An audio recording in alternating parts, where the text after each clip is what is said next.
मैं हमेशा ऐसी चीजों के लिए लड़ता रहा जिनमें भारत के प्रतिनिधित्व की बात हो।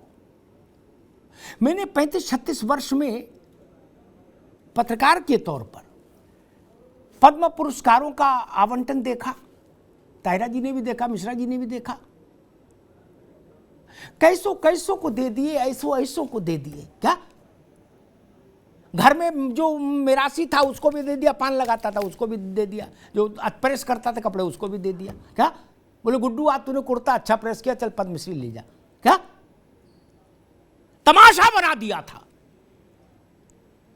और मैं माफ करिएगा, बहुत गंभीर बात कह रहा हूं, सबूत मांगेंगे मुकदमा कर देंगे इसलिए इशारों में कर रहा हूं, नहीं तो सबूत मुकदमे में तो नहीं दे पाऊंगा। क्या एक दौर ऐसा भी आया, अमाउंट खोल देता हूं, 35 लाख, नाम लिखाओ। भगवान की बड़ी कृपा रही देश पर। क्या आज मैं देखता हूं नंगे पांव वाले भी राष्ट्रपति भवन जा रहे हैं। क्या पहले ऐसा नहीं हो सकता था? जो अच्छी खेती करता, मोटा अनाज अच्छा उगाता है, वो भी राष्ट्रपति से सम्मानित हो रहा पद्म पुरस्कार से। जो लकड़ी पर नक्काशी का काम करता है वो भी पुरस्कृत हो रहा है। यहां से सशक्तिकरण होगा, यहां से लोकतंत्र मजबूत होगा। अंधा बांटे रेवड़ी फिर अपने को दे। दादा के बाद पुत्र, पुत्र के बाद उसका पुत्र, पोता पे नाती, फिर ये लोकतंत्र है क्या? कहीं हो, भाजपा में भी हो तो भी उसकी उतनी ही निंदा।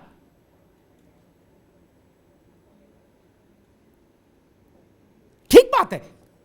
और इंदिरा जी जवाहरलाल जी के यहां ट्रेनिंग पाई थी, जमीन पर काम किया था कुछ, इसलिए इंदिरा जी के नेतृत्व को देख लीजिए और उसके बाद कांग्रेस के नेतृत्व को देख लीजिए, डीएनए एक ही है। फिर भी यह अंतर नहीं समझ आ रहा कि इंदिरा जी समथिंग डिफरेंट थी, ताहिरा जी उसके बाद कोई इंदिरा नहीं हुआ क्योंकि किसी के पास ट्रेनिंग नहीं थी। बल्दियत से सियासत नहीं चलनी चाहिए। मैंने इतना भोला स्वरूप लोकतंत्र का महिला आरक्षण के नाम पर देखा है इसी निकाय चुनाव में। बहुत सारी बातें हैं जो यहां कह नहीं सकते। क्या कल तक पुरुष दावेदारी कर रहा था, अचानक उसने बायोडेटा बदल दिया। क्या हो गए महिला सशक्तिकरण? उस महिला को तो कुछ पता नहीं एबीसीडी। सशक्तिकरण में कोशिश ये करिए कि एक बार जिसका सशक्तिकरण हो जाए, जब तक पूरे देश का सशक्तिकरण ना हो जाए, एक प्रैक्टिकल बात कहता हूं, मेरी बात से शायद सारे मित्र सहमत होंगे। एक बार सबको लड्डू मिल जाए ताहिरा जी, क्या फिर दोबारा में लगे लाइन में? गलत कहा? ये कोई गलत बात है? या 10 ही लोग बार बार लड्डू खाते रहे और बाकी 90 रोते रहे? एक बार जो बन गया नेता, उसने अपने परिवार से ऐसे चीजें मनोनयन हो और चाहे निर्वाचन हो बाहर जाने ही नहीं दिया। मैंने तो एक उदाहरण दिया, 16 चुनाव हुए विधानसभा के, उसमें 13 में पिता पुत्र, 13 में।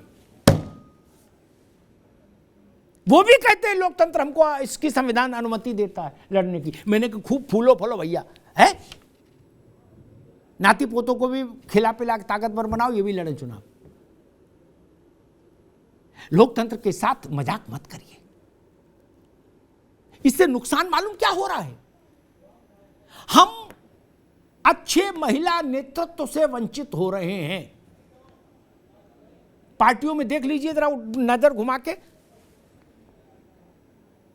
अच्छी वक्ता, अच्छी संघर्ष करने वाली मृणाल गोरे जैसी, सुषमा जी जैसी, कहां नेता आप क्रिएट कर पा रहे हैं? नए लोगों को शायद पता भी नहीं होगा मृणाल गोरे कौन थी,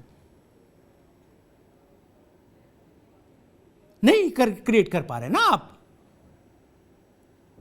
ये जो राजनीति की जमीन है ना, इसको उर्वर रहने दीजिए। यहां से जमीन से नेता निकलने चाहिए, वो गरीब की पीड़ा समझेंगे। जिस बच्चे ने आंख खोली संपन्नता में, समृद्धि में, वो क्या गरीब की पीड़ा जानेगा? फिर कहीं कहीं ऐसी हास्यास्पद स्थिति पैदा हो जाती है, बोले गन्ना किसान बहुत परेशान है। मिश्रा जी, गन्ना किसान बहुत परेशान है, तो देश के एक बड़े नेता ने कहा तो डायरेक्ट चीनी क्यों नहीं उगाते, गन्ना उगाते क्यों तुम लोग? क्या वो भी देश के लोकतंत्र के चंदन थे? ताहिरा जी, मालूम है ना? अब उनको प्रणाम करने के अलावा क्या कर सकते हैं हम? जो किसान को ये सलाह दे रहा है भारत में, और वो भारत का भाग्य विधाता रहा कुछ समय, वो कह रहे डायरेक्ट चीनी उगाओ, तुम लोग नॉनसेंस बात करते हो, गन्ना क्यों उगाते हो? क्या? क्योंकि बबुआ कभी निकला ही नहीं घर से।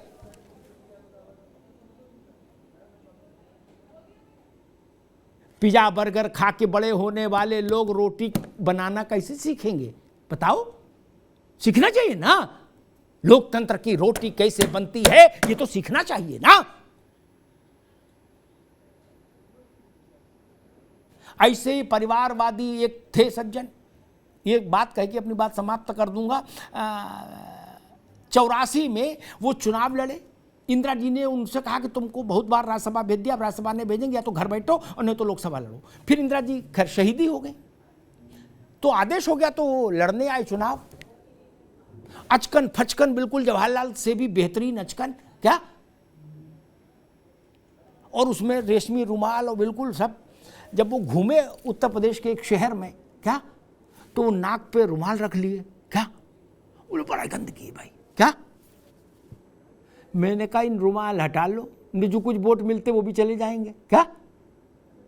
आप यहां चुनाव लड़ने आए हो, आपको गंदगी लग रही है, तो सफाई किसकी जिम्मेदारी थी? वो मालूम कौन थे ताहिरा जी? वो भी राष्ट्रपति से जुड़ते थे, उनका सिजरा, आप समझ गई होंगी, ठीक? अब ऐसे लोगों को प्रणाम नहीं करूं? जिसने दलदल में उतर के पांव उतार के कभी देखा नहीं, वो कैसे जानता है क्या समस्या है देश की? गाड़ी घोड़ा लाल बत्ती अधिकारियों का सैल्यूट, इसमें पैदा हुआ बच्चा। बाल ठाकरे का करिश्मा उद्धव रिपीट नहीं कर पाए, सरदार प्रकाश सिंह बादल का करिश्मा सुखबीर रिपीट नहीं कर पाए, जान लीजिए। ये अंतर है लोकतंत्र को खूंटे से बांधने का नुकसान। और आज की ताजा बात कल रात की, चौधरी चरण सिंह, जिनका हम सब एहतराम करते हैं, देश के बड़े नेताओं में एक, उनकी पार्टी, उससे हैंडपंप छिन गया कल रात।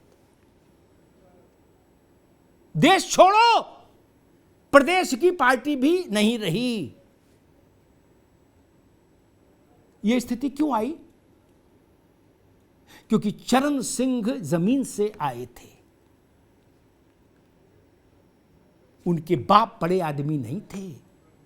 अजीत सिंह को जब मालूम है ताहिरा जी अमेरिका पढ़ने भेजा था ना चौधरी साहब ने, तो जमीन बेची थी खेती की अपनी, तब जब भेजा था। क्या अजीत सिंह बड़े आदमी हो गए तो पार्टी छोटी हो गई, और होते होते इतनी छोटी हो गई नैनो टेक्नोलॉजी में आ गई। कहिए तो बाकी नेताओं के भी नाम ले दें, क्या? तेजस्वी और तेज प्रताप, लालू यादव नहीं हो सकते, ये जान लीजिए। मैं बाकी नाम भी ले सकता हूं, लेकिन छोड़ देता हूं, आज ज्यादा नाम लेना भी ठीक नहीं। इसलिए मैं कहता हूं कि लोकतंत्र में फ्रेश ब्लड आने दीजिए। वो गांव से आएगा, खेत से आएगा, गली से आएगा, संघर्ष करने वाले लोगों से आएगा। सुधा मिश्रा को लड़वाइए, सुमैया राणा को लड़वाइए, ताहिरा हसन को लड़वाइए, ऐसे लोगों को जो जानते हैं देश को, जो पांव पांव कभी निकले हैं, जो शीशा चढ़ा के लाल बत्ती में हूटर के साथ निकले, उन्होंने देश क्या खाक देखा? जो एसपीजी में ही आंख खोले, वो क्या जाने देश कहां है? वो तो एसपीजी जानते।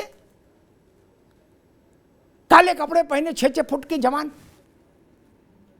उनको क्या पता देश क्या है? देश को समझने वाले लोग लोकतंत्र में आने चाहिए। सिर्फ इसके लिए आज ये विषय लेके आया था।